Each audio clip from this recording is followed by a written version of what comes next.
does my project gather to a head.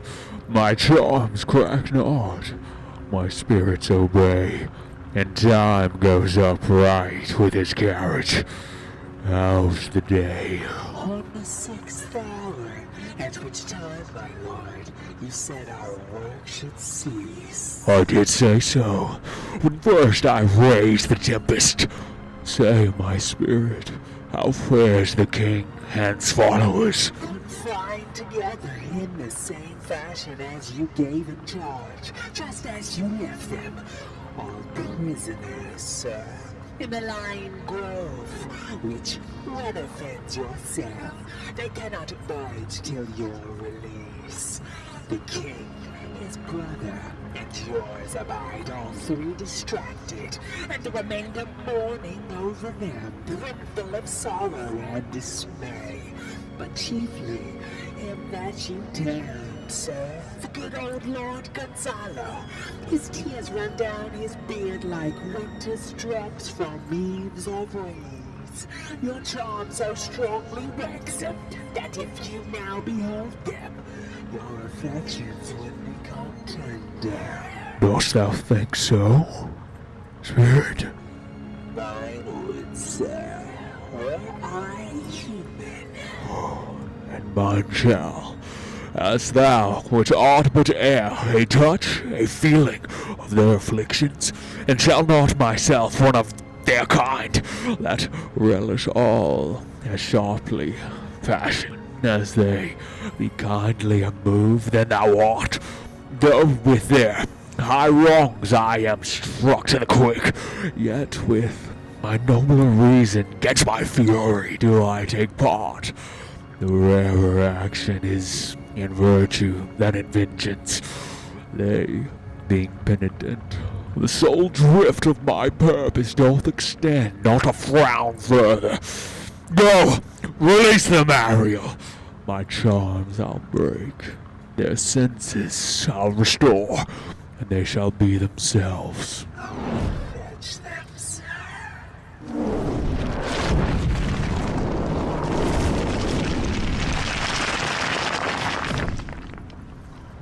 Ye elves of hills, brooks, standing lakes and groves, and ye that on the sands with printless foot do chase the ebbing Neptune, and do fly him when he comes back.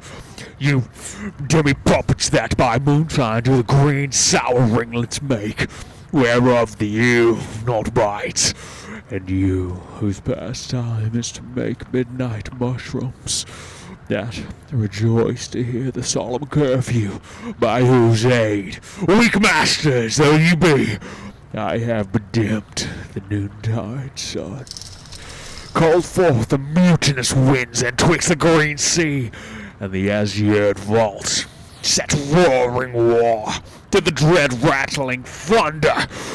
Have I given fire and lifted Jove's stout oak with his own bolt? The strong-based promontory have I made shaken by the spurs plucked up. The pine and cedar graves at my command have waked their sleepers, oped and let 'em forth by my so potent art. But this rough magic I here abjure, and when I have required some heavenly music, which even now I do, to work mine end upon their senses that this airy charm is for, I'll break my staff, bury it certain fathoms in the earth, and deeper than did ever plummet sound, I'll drown my book.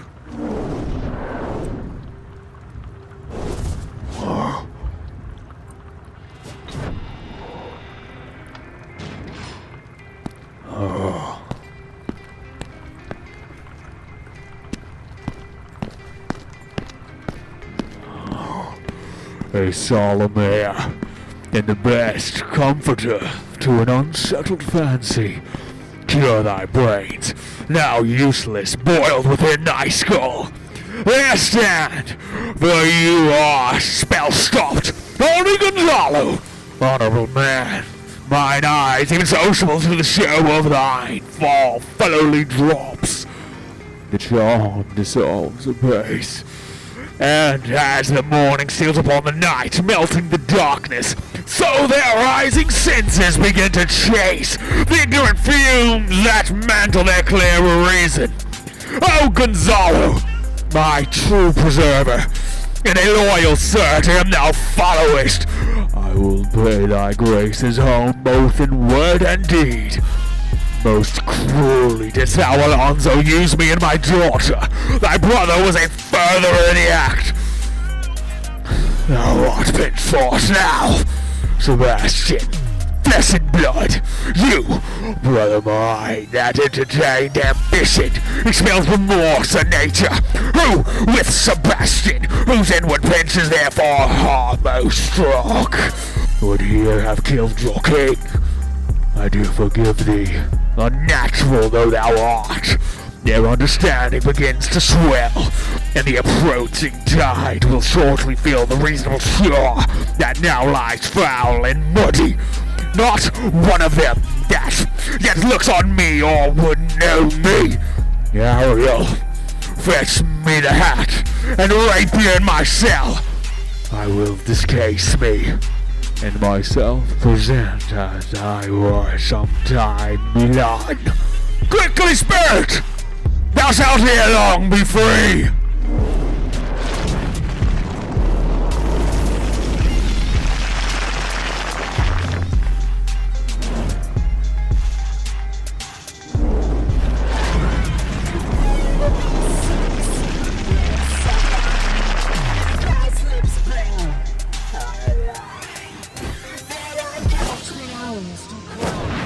On the bat's back I do fly. After summer, merrily, shall I now under the blossom hands on the brow. Why, that's my dainty Ariel! I shall miss thee, but yet thou shalt have freedom. So, to the king's ship, and to the land thou art! There shalt thou find the mariners asleep under their hatches, the master and the boatswain being awake, and force them to this place, and presently, I prithee. I did bear before me, and return or hear your pastime waves.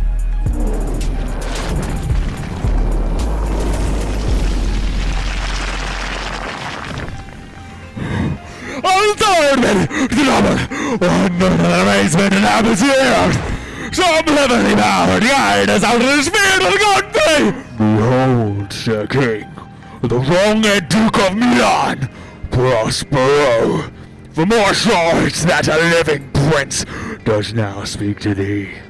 I embrace thy body, and to thee and thy company I bid a hearty welcome. Where thou beest, he or no, or some enchanted trifle to amuse me, as late I have been, I don't know. Thy pulse beats as of flesh and blood, and since I saw thee, the affliction of my mind immense, with which I fear a madness held me, this must crave, and if this be at all a most strange story, thy dukedom I resign and do entreat. Thou pardon me my wrongs, but how should Prospero be living and be here? First, noble friend, let me embrace thine age, whose honor cannot be measured or confined. Whether this be, or it be not, I'll not swear. You do yet taste some subtleties of the isle that will not let you believe things certain. Welcome, my friends all. But you, my brave lords, were I so minded, I here could pluck his highness, frown upon you, and justify you traitors. At this time, I will tell no tales. The devil speaks in him. No, for you, most wicked sir, whom to call brother would even infect my mouth. I do forgive thy rankest faults, all of them, and require my dukedom of thee, which perforce I know thou must restore. if thou beest Prospero, give us particulars of thy preservation. How thou hast met us here, who 3 hours since were whacked upon this shore, where I have lost how sharp the point of this remembrance is. My dear son Ferdinand, I am woe for it, sir. Irreparable is the loss, and patience says it is past her cure. I rather think you have not sought her help, of whose soft grace for the like loss I have her sovereign aid, and rest myself content. You the like loss? As great to me as late, and supportable to make the dear loss. Have I means much weaker than you may call to comfort you, for I have lost my daughter. A daughter? Oh heavens, that they were living both in Naples, the king and queen there! That they were. I wish myself were mudded in that oozy bed where my son lies. When did you lose your daughter? In the last tempest. I perceive these lords at this encounter do so much admire that they devour their reason, and scarce think their eyes do offices of truth. Their words are natural breath. But howsoever you have been jostled from your senses, know for certain that I am Prospero, and that very duke which was thrust forth of Milan, who most strangely upon this shore where you were racked was landed to be not. No more yet of this, for 'tis a chronicle of day by day, not a relation, but a breakfast, nor befitting this first meeting. Welcome, sir. This cell's my court. Here have I few attendants, and subjects none abroad. Pray you look in. My dukedom since you have given me again, I will requite you with as good a thing. At least bring forth a wonder to content ye, as much as me my dukedom. Sweet lord, you play me false. No, my dearest love, I would not for the world. Yes, for a score of kingdoms you should wrangle, and I would call it fair play. If this prove a vision of the island, one dear son shall I twice lose. A most high miracle! Though the seas threaten, they are merciful. I have cursed them without cause. Now all the blessings of a glad father compass thee about. Arise, and say how thou camest here.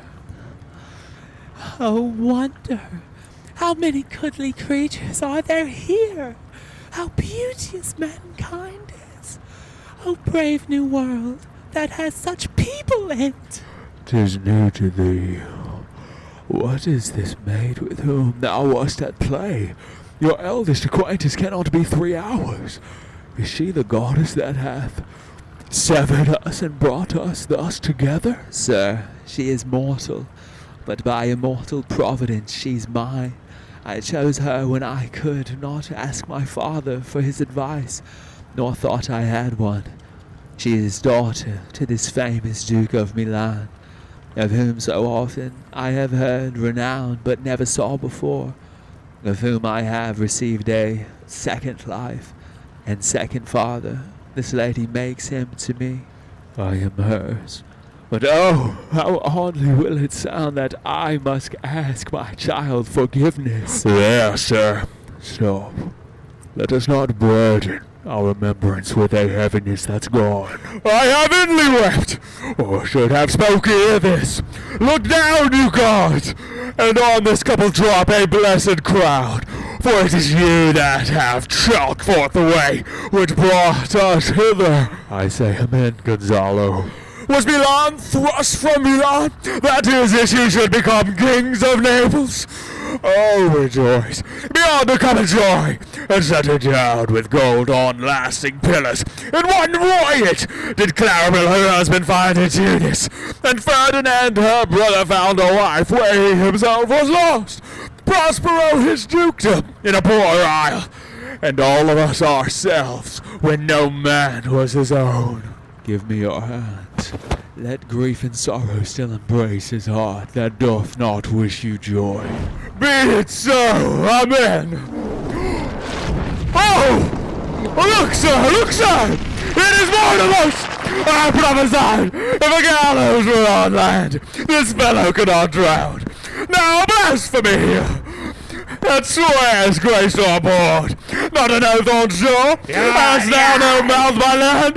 What is the name? And we have safely found our king and company. The next our ship, which but 3 glasses we gave our split, is tight in yard and bravely the ignite wind we first went out to sea. All this service have I done since I went. My tricksy spirit. These are not natural events. They strengthen from strange to stranger. Say, how came you hither? Why do you think, sir? I will went awake. I'll thrive to tell you. We were dead of sleep, and, we know not, all clapped on the ashes. Where, what are you now? With slaves and several noises of Nordic, sneaking, howling, jingling slangs, and more diversity of sounds. Unaudible we went awake. Straight away at liberty, where we, in our earth them, foolishly beheld our loyal, good, and gallant ship. Our master cably tired. What a delight to please you, even in a sleep, while we divided from them, and were brought murmuring here. What's 12 done? Bravely, my diligence, thou shalt be free. This is as strange a maze as e'er men fought, and there is in this business more than nature was ever conduct of. Some oracle must rectify our knowledge. Sir, my liege, do not infest your mind with beating on the strangeness of this business. At picked leisure, which shall be shortly, single I'll resolve you which to you shall seem probable. Of every these happened accidents, till when be cheerful, and think of each thing well. Come hither, spirit, set Caliban and his companions free.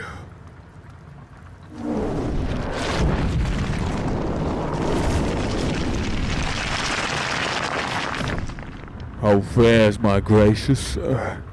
There are yet missing of your company some few odd lads that you remember not.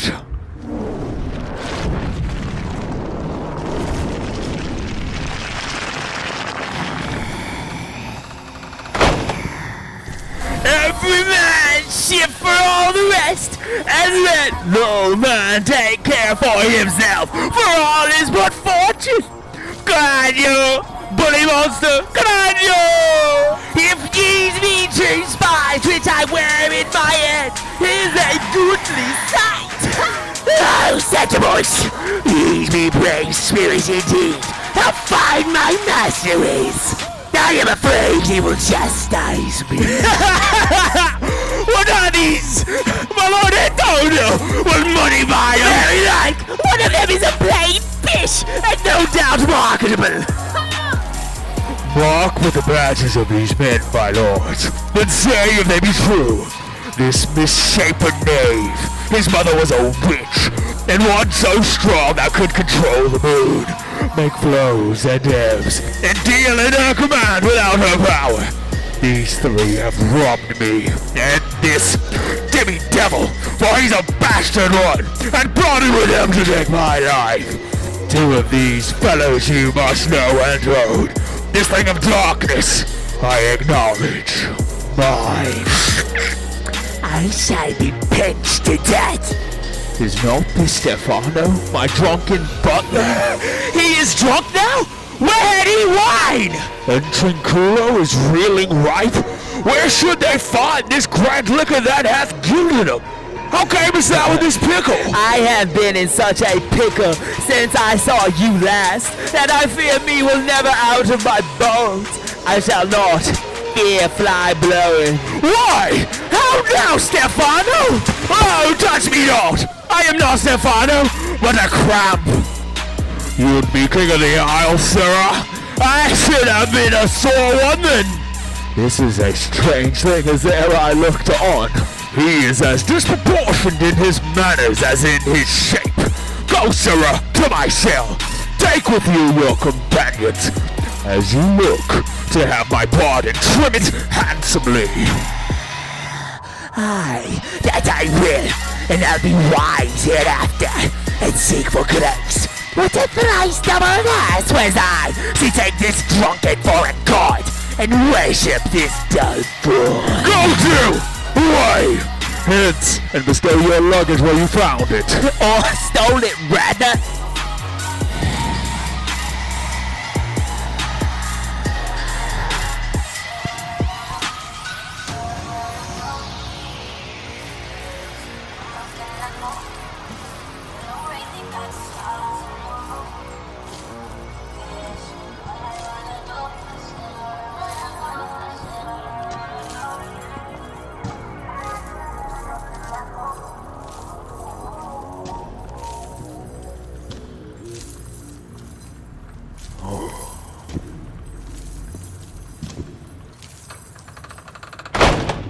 Sir, I invite your highness and your train to my poor cell, where you shall take your rest for this one night, which, part of it, I'll waste with such discourse as, I not doubt, shall make it go quick away, the story of my life, and the particular accidents gone by since I came to this isle. And in the morn I'll bring you to your ship, and so to Naples, where I have hoped to see the nuptial of these our dear beloved solemnized, and thence retire me to my Milan, where every third thought shall be my grave. I long to hear the story of your life, which must take the ear strangely. I'll deliver all, and promise you calm seas, auspicious gales, and sails so expeditious that shall catch your royal fleet far off. My Ariel, chick, that is thy charge. Then to the elements be free, and fare thou well. Please you draw near.